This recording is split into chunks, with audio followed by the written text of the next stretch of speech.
Bonjour à tous, bienvenue dans la famille en question. C'est un véritable phénomène de société. Facebook est le réseau social le plus en vogue aujourd'hui dans le monde. Près de 3/4 des jeunes de 13 à 17 ans se sont inscrits sur le site et s'y dévoilent sans complexe. Difficile alors pour ceux qui résistent d'échapper au phénomène sans être marginalisés. Comment les parents appréhendent-ils ce nouveau mode de communication? Est-il important d'éduquer nos enfants à Facebook? Nos invités sont là pour nous éclairer. Jacques Hainaut, bonjour. Bonjour. Vous êtes journaliste, auteur, conférencier et vous vous intéressez tout particulièrement à l'éducation de nos enfants aux nouvelles technologies. Dominique Delorme, bonjour. Bonjour. Vous êtes responsable Net Écoute de l'association e-Enfance qui a pour objectif d'informer les enfants et les adolescents sur la bonne utilisation de ces nouvelles technologies. Et leurs parents aussi. Et leurs parents aussi, bien sûr. Bonjour Jean-Louis Bavoux. Bonjour. Je rappelle que vous êtes chroniqueur dans la famille en question. Nous vous retrouverons en fin d'émission. En mai dernier, plus d'une centaine d'acteurs de la pastorale des jeunes se sont retrouvés à la maison de la Conférence des évêques de France pour réfléchir sur les enjeux des réseaux sociaux sur le net. L'Église n'est pas en marge du phénomène Facebook.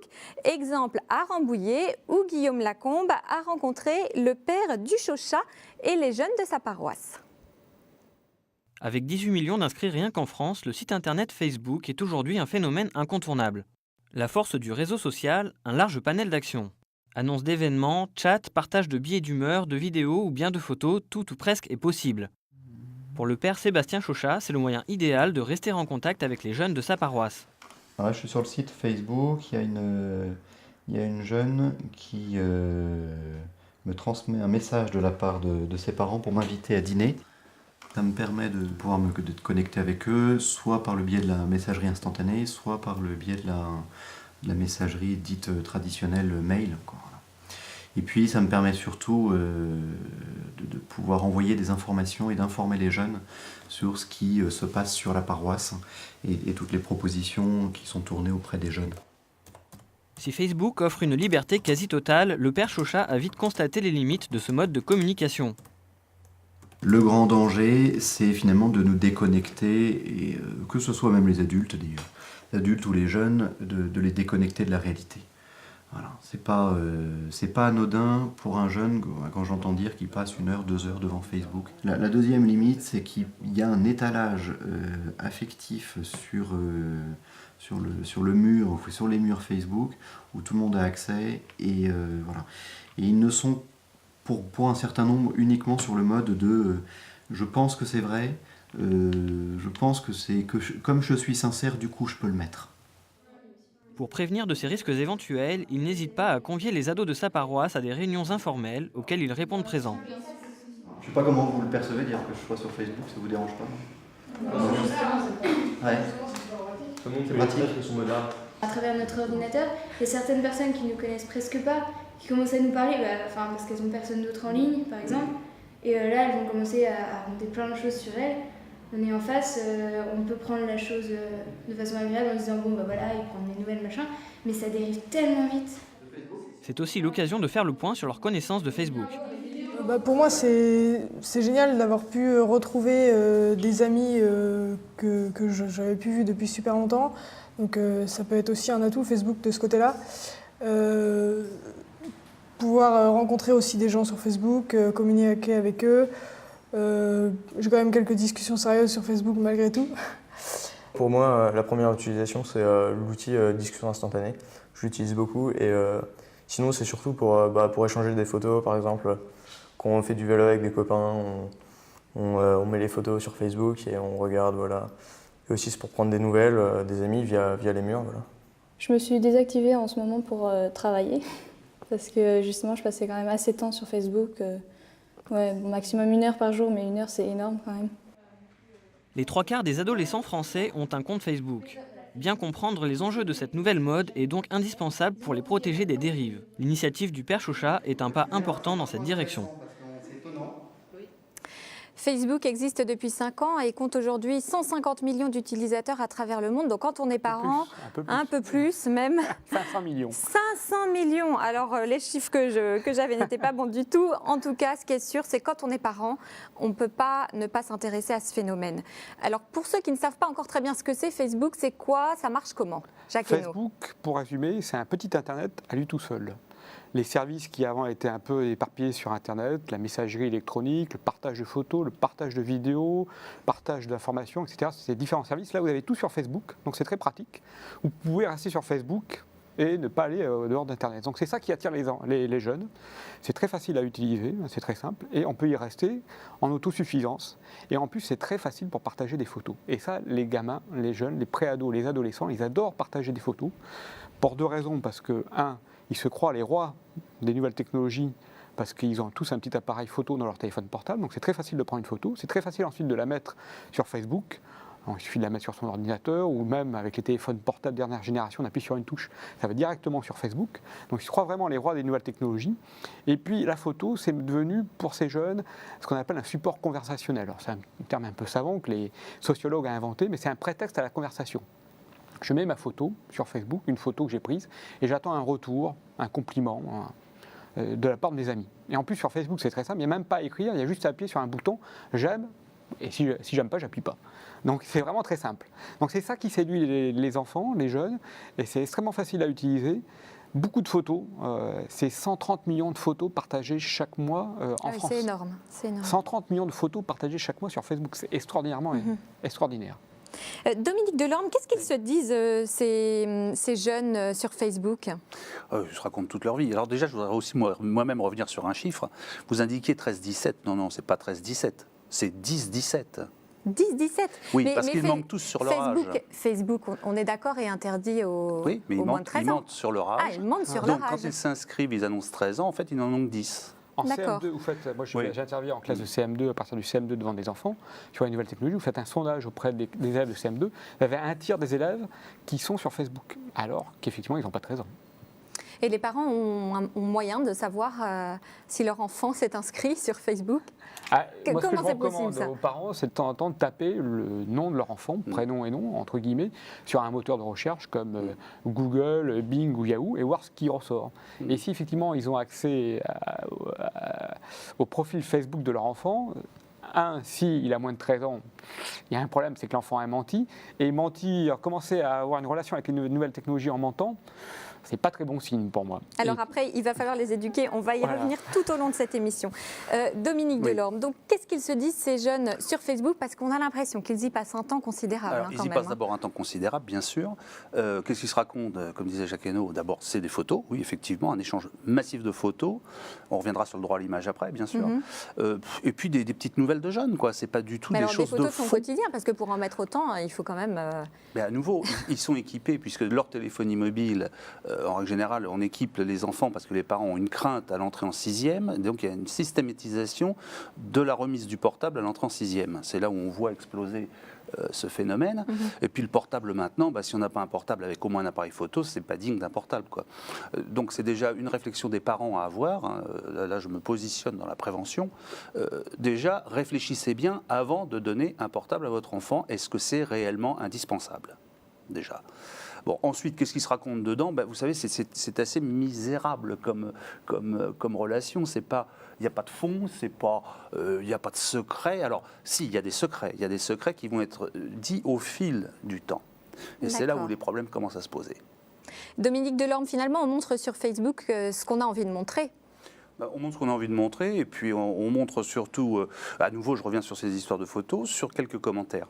Et en montrant ce qu'on a envie de montrer, au fil du temps, quand on interviewe ces jeunes, ils ne pensent pas avoir dit beaucoup de choses en définitive sur Facebook, alors qu'en fait quand on regarde bien leur profil, on a énormément d'éléments qui permettent de les situer. En fait, ils ne se rendent pas compte de la portée de leur message et de tout ce qu'ils peuvent mettre sur leur profil. Exactement, via des commentaires de tiers aussi, qui permettent de cibler qui est qui, où, quand, comment. Et donc d'avoir une approche très facile. Alors, il ne faut pas avoir peur, je vais employer un terme, c'est la prédation. Ça ne veut pas dire que ce sont des adultes qui vont aller chercher des enfants, mais c'est eux-mêmes, entre eux, qui vont devenir prédateurs. C'est de pair à pair. C'est pas du tout quelque chose qui, contrairement à ce qu'on peut penser, les adultes ne vont pas forcément s'y intéresser beaucoup. C'est vraiment entre eux. D'accord. Jacques Hainaut, est-ce qu'un jeune aujourd'hui peut se passer de Facebook ? En théorie, oui. Bien sûr, il peut vivre sans Facebook. Dans la pratique, quand vous avez les 3/4 des adolescents qui sont sur Facebook, et vous avez maintenant des adolescents qui n'ont plus de courrier électronique, d'adresse de courrier électronique, ils communiquent entre eux via Facebook. Comme je le disais tout à l'heure, Facebook, non, c'est un petit Internet en soi. Donc, dans la théorie, oui, on peut s'en passer. Dans la réalité, malheureusement, non, c'est très difficile maintenant pour des jeunes de se passer de Facebook parce que c'est l'outil de communication numéro 1 pour les adolescents, pour les jeunes de leur âge. Et puis pas seulement, parce que finalement, on se rend compte que les paroisses, les associations, oui. Alors, après, les organismes, tout le monde utilise Facebook aujourd'hui. Tout le monde se met sur Facebook pour pouvoir communiquer avec ces jeunes. Alors les écoles ont d'autres outils dédiés normalement. Espace numérique de travail, mais on ne va pas rentrer dans les détails. Alors, Facebook a ses avantages quand même, évidemment, et ils sont nombreux, mais il y a aussi des risques, on l'évoquait un petit peu tout à l'heure en début d'émission, des risques que l'on peut éviter. C'est ce que nous allons voir maintenant. Il me paraît quand même important de souligner qu'on n'est pas coupé du monde quand on est sur Facebook. C'est pas comme un jeu vidéo, par exemple, Dominique Delorme. Non, ça n'a rien à voir. C'est le jeu vidéo, effectivement, avec ces phénomènes d'addiction, entre guillemets, très rare, il faut le souligner, et qui pose d'autres problèmes et qui ne sont pas forcément d'ailleurs celui du jeu par lui-même. C'est plutôt une question de responsabilité familiale à ce moment-là. Donc, le Facebook, lui, n'a pas, à mon avis, il n'y a pas d'addiction liée à Facebook, hormis ce besoin de connexion permanente avec tout le monde. Donc, effectivement, l'ado a toujours aimé être connecté, même du temps où Facebook n'existait pas, même du temps où même Internet n'existait pas. Les ados ont toujours vécu entre eux. C'est le propre de l'adolescence, puisqu'un adolescent, en général, n'a rien à apprendre des adultes, donc ils vivent entre eux. Voilà. On est connecté sans arrêt, on passe du virtuel au réel, entre la vie réelle Facebook. Jacques Hainaut. Moi, je pense qu'il y a deux gros problèmes sur Facebook. Premier problème, c'est d'y passer beaucoup de temps, parce que c'est extrêmement chronophage. On voit bien quand on regarde... Combien de temps les jeunes passent en moyenne sur Facebook ? Vous avez des jeunes qui passent 1 heure, 2 heures sur Facebook, oui, parce que c'est vraiment devenu leur outil de communication numéro 1. Donc c'est vraiment chronophage. On voit bien l'évolution d'ailleurs du temps passé sur Internet. En 2006, c'était encore beaucoup de temps sur Yahoo, sur MSN, messagerie instantanée. Maintenant, on passe beaucoup de temps sur Facebook et sur YouTube pour regarder des vidéos. Et l'autre problème de ces réseaux sociaux, c'est l'image. Les jeunes donnent beaucoup d'images d'eux-mêmes. Et là, il y a tout un travail en amont, je pense, à faire pour les parents, d'éducation à l'image. Et il commence très tôt. Je suis désolé de commencer très tôt. Mais lorsque vous avez nous avons tous des enfants, ils sont tous les plus beaux, les plus intelligents, on les adore, donc on les travaille en photo. Moi-même, le premier, ma femme et moi, nous sommes mariés il y a 9 ans, nous avons 3 enfants, l'aîné a 8 ans, nous avons peut-être 15 000 photos sur nos ordinateurs. Avec 15 000 photos, il y a 12 000 photos des enfants. On les mitraille de photos, c'est pas ça qu'il faut faire. Lorsqu'on veut prendre une photo, même un petit enfant qui est le nôtre, il faut lui demander son autorisation. Est-ce que tu es d'accord pour que je te prenne en photo ? Oui, non. On lui montre la photo, le résultat. Est-ce que tu es d'accord pour qu'on la garde ? Oui, non. Est-ce que tu es d'accord pour qu'on la mette sur Internet ? Oui, non. Est-ce que tu es d'accord pour qu'on l'envoie à grand-mère ? Oui, non. Pourquoi ? Parce qu'à force de lui poser ces questions, oui, non, il va avoir un réflexe de propriété sur ces images. Et en ayant ce réflexe de propriété sur ces images, plus tard, lorsqu'il sera sur Facebook, il osera demander à ses amis d'enlever les photos de lui dans les situations compromettantes. Et ce réflexe, ils ne l'ont pas forcément aujourd'hui. Parce que j'ai l'impression qu'ils ont une manipulation assez facile de l'outil, mais qu'ils n'imaginent pas du tout les conséquences que ça peut avoir sur le long terme aussi. Par contre, ils ont la connaissance théorique lorsqu'on leur demande est-ce que, en tant que mineur, tu as le droit de prendre la photo d'un autre mineur, d'un de tes copains ? Oui, j'ai le droit, oui. Est-ce que tu as le droit de la mettre sur Internet ? Non, il faut que j'ai l'autorisation des parents. Ça, ils le savent. Mais dans la pratique, si je leur demandais est-ce que tu as un blog ? Est-ce que tu as un profil Facebook ? Ils répondent tous oui. Est-ce que tu as déjà mis des photos de tes copains sur Facebook ? Oui. Est-ce que tu as demandé l'autorisation des parents ? Non. Alors concrètement, qu'est-ce qu'on peut faire pour éviter tout cela ? Quelles sont les manipulations qui nous permettent de nous protéger ? Alors d'abord, vraiment l'éducation à l'image, tout petit. Et ensuite, une fois qu'ils sont sur Facebook, leur apprendre à paramétrer protéger leurs données, paramétrer la confidentialité de leur compte. Il faut aller sur le petit onglet qui est en haut à droite, mon compte. On clique dessus, il y a un petit onglet supplémentaire qui apparaît. Il faut cliquer sur paramètres de confidentialité. Et là, par contre, c'est une usine à gaz qui s'ouvre. Vous avez une dizaine de pages avec parfois jusqu'à 40 paramètres à cliquer. Donc c'est assez compliqué. Du coup, personne ne le fait. Et Facebook l'a fait exprès. Il faut bien avoir conscience que Facebook a fait exprès de compliquer les choses. ça, il faut être lucide. Facebook est une société commerciale. Ils vivent de la publicité. Et donc, ils ont tout intérêt à ce qu'il y ait beaucoup d'audience. Pour qu'il y ait de l'audience, il faut qu'il y ait des choses à voir. Pour qu'il y ait des choses à voir, il faut que tout le monde soit incité à rendre public le maximum de choses. Et donc, il faut bien avoir conscience que Facebook n'est pas très honnête à ce niveau-là. Je l'affirme personnellement. Il complique les choses en mettant en place des systèmes de paramétrage extrêmement longs et sophistiqués. Alors, ils disent, ah ben regardez, nous, on vous donne tous les outils qu'il faut pour bien paramétrer. Mais dans la réalité, c'est extrêmement compliqué, long. Et donc, personne ne le fait. Donc, il faut avoir le courage. Donc, je fais un peu de publicité pour mon site nosenfants.fr, parce que là, on ne peut pas raconter en quelques minutes tout le détail du paramétrage à faire. Donc, je le fais sur mon site, avec vraiment un outil qui est destiné, 2 outils, un pour les parents et un pour les enfants. Et là, dans le détail, on rencontre qu'est-ce qu'il faut cliquer, où est-ce qu'il faut cliquer. Par exemple, les photos, elles ne faut qu'elles soient accessibles qu'à ses vrais amis. Ses données personnelles, qu'à ses vrais amis, etc., etc. Donc il faut vraiment que chaque parent soit acteur aussi. Dominique Delorme, vous vouliez réagir? Oui, je réagis parce que c'est pour aller dans le sens de M. Hainaut. Mais il faut quand même prendre conscience que sur les 2 premières étapes d'inscription à Facebook, vous devenez hyper visible. C'est-à-dire que dans l'étape 1, vous donnez simplement votre nom, votre genre et puis votre âge. Déjà, c'est visible. Ensuite, visible au plus grand nombre. C'est visible au plus grand nombre. C'est-à-dire que même quelqu'un qui n'a pas son profil sur Facebook peut quand même... Ensuite, dans l'infoprofil, vous allez simplement dire, et c'est ce que font nos jeunes, ils vont se signaler sur un lycée ou un collège éventuellement. Et à ce moment-là, vous avez toutes les photos de tout le monde et de tous les contacts de tous les anciens de ce collège ou de ce lycée, qui par réputation ne sont pas forcément les meilleurs de la Terre. Donc on va avoir un mélange d'âge, sur lequel nous, on ne tient absolument pas en tant qu'association de protection de l'enfance. D'autres ont réussi à mettre des barrières dans les âges, comme certains blogs qui ont réussi à le faire, pourquoi pas Facebook. Donc à partir de ce moment-là, donc, dans 2 étapes simplement, vous êtes déjà visible et complètement visible. Et effectivement, derrière, c'est très difficile de paramétrer. De plus, Facebook a la fâcheuse habitude de modifier les critères sans prévenir. C'est-à-dire que si on n'est pas assez vigilant sur son propre profil, en regardant qu'on est toujours bien sécurisé, que les photos ne restent qu'entre amis et non pas amis d'amis, on peut avoir des surprises. Donc être très très vigilant sur cet aspect de Facebook. Facebook effectivement modifie très régulièrement ce qu'on appelle le paramétrage par défaut de ces données. Donc par défaut, vous avez un certain nombre de données qui sont publiques. Et de plus en plus des données par défaut sont publiques. Et même le patron de Facebook s'est fait avoir en janvier dernier. Tout d'un coup, ils ont changé les paramétrages par défaut. Avant, les photos étaient par défaut accessibles qu'aux amis. Tout d'un coup, elles sont devenues par défaut accessibles à tout le monde. Et du coup, on a pu avoir accès à des photos des soirées un peu arrosées du patron de Facebook. Vous avez des sites internet américains qui s'en sont emparés. Ça a fait le tour de la toile et on peut encore trouver ces photos. Donc, si le patron même de Facebook se fait avoir, on pensait bien qu'un adolescent français peut se faire avoir. Jacques Hainaut, Dominique Delorme, il y a quand même des points positifs sur Facebook. Finalement, ça peut apprendre à nos enfants à se responsabiliser aussi. C'est un outil formidable, de toute façon, pour rester en contact avec ses amis, avec éventuellement ses parents lorsqu'on est à l'étranger, avec ses proches. On voyait tout à l'heure que les prêtres sont de plus en plus nombreux à utiliser Facebook pour entrer en communication avec les jeunes. C'est un outil formidable pour partager des photos. Il y a des belles photos, des belles vidéos, on peut trouver des belles choses. Mais comme tout outil, ça ne fait que refléter ce que nous en faisons. Et donc, il faut faire attention à ce qu'on y met. Et donc, les enfants doivent apprendre à faire attention à l'image qu'ils donnent d'eux-mêmes sur Facebook.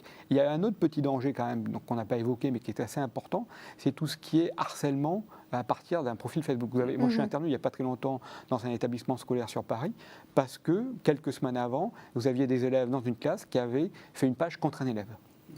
Et donc ça c'est pas tolérable. Mais c'est aussi aux parents d'éduquer leurs enfants au respect. Il y a un petit peu de ça quand même. C'est bien les parents qui doivent gérer ce Facebook. Récemment, j'étais dans une école où j'intervenais auprès de parents, et les parents avaient une tendance à reporter ça sur l'éducation nationale, enfin dans le cas c'était l'éducation privée, mais non, Facebook doit être géré par les parents, c'est pas par des enseignants. Les enseignants n'ont rien à faire, hormis l'utiliser et accompagner. Mais c'est avant tout du droit et des devoirs dont on parle. Et à nouveau, on est directeur de la publication de son Facebook avec tout ce qui va avec et toutes les lois qui vont avec. C'est surtout les parents qui sont responsables également justement de ce que les enfants mettent. C'est pour ça que je dis. Et que les parents fassent bien attention, ce sont eux qui sont responsables. Alors Jean-Louis, pour que Facebook reste un moyen de communication ludique, finalement le maître mot c'est éduquons nos enfants à Facebook et au respect des autres finalement. Oui, mais c'est un leurre. Je suis un peu consterné. C'est-à-dire que tous les médias modernes, on est parti de la télévision en disant il faut éduquer. Résultat, je ne connais pas les proportions, mais un nombre incroyable de gamins se tapent des films, sinon porno, il y a quand même des codes maintenant de protection, mais au moins érotiques, qui leur fait un mal définitif. On est passé par Internet, maintenant on a Facebook, et on dit il faut que les enfants fassent attention. Il faut que les parents... Mais combien de parents sont présents ? Combien de parents sont présents pour éduquer leurs enfants? Combien sont responsables? Très peu. Les enfants sont livrés à eux-mêmes. Comment les enfants peuvent-ils se protéger? Alors vous parliez évidemment des initiatives, mais on est au pied du mur. C'est-à-dire que le monde moderne, il faut voir les choses positives, mais nous propose des choses qui nous tombent très rapidement sur le nez. Et puis après, il faut qu'on fasse avec et qu'on essaie d'éviter les dérives qui sont même pas des dérives. On a quand même dit très longtemps aux États-Unis que les films de violence, c'était pas grave. Aujourd'hui, on dit que tous les crimes et que toutes les histoires qui arrivent, c'est quand même dû au fait que des gamins ont vu des films violents quand ils étaient petits. Enfin, on peut y rajouter certains... C'est plutôt le contexte familial violent qui est la base, les entraîne à voir des films violents. Enfin, on ne me fera pas croire qu'un gamin qui voit un mec massacrer 10 personnes à la tronçonneuse comme si c'était une part de gâteau, va pas avoir, et s'il le voit 10 fois, 20 fois, 30 fois, va pas avoir une idée particulière de ce qu'est la vie humaine et de ce qu'est l'utilisation d'une arme. Enfin, je veux dire, c'est quand même... Enfin, il ne faut pas être agrégé de l'université, ni en philosophie, ni en moyens de communication. Alors là, Facebook... Plus de contact avec l'extérieur, rien. Il y a un gamin qui tombe sur Facebook, il y en a un qui s'est suicidé l'autre jour parce qu'on a dit qu'il était homosexuel, tout le monde l'a su, paf, il saute du pont, voilà. Plus aucun contact. J'ai entendu dans le document, je ne sais pas si la fille qui était interviewée disait communication, j'ai cru entendre communion. Je veux dire, quelle communion on peut avoir sur Facebook? Bon, alors là, j'ai fait le méchant, on va dire ce qui est positif. Bon, ce qui est positif, c'est que l'Église fonce là-dedans. C'est important que ce moyen de communication étant universel maintenant, qu'en effet, l'Église, les hommes d'Église, les parents chrétiens essayent de rentrer là-dedans pour aider les jeunes à gérer. Alors, ce n'est pas un pari perdu, mais en tout cas, je dis qu'on est vraiment dans une pente très, très, très glissante et dangereuse pour la jeunesse. Nous arrivons au terme de cette émission. J'ai encore 2 petites informations à vous communiquer. D'abord, les adresses des sites internet, celui de Net Écoute, et que vous verrez affiché sur votre écran, et puis aussi celui de Nos Enfants, qui sont des sites où l'on peut... Nosenfants.fr sont des conseils pour les parents, pour accompagner l'utilisation des nouvelles technologies. Oui. Je rappelle aussi que vous avez écrit un livre, Jacques Hainaut, 90 questions que tous les parents se posent, téléphone mobile, Internet, jeux vidéo, c'est aux éditions Télémac. Merci à tous d'être venus participer à cette émission. Nous nous retrouvons la semaine prochaine. Au revoir.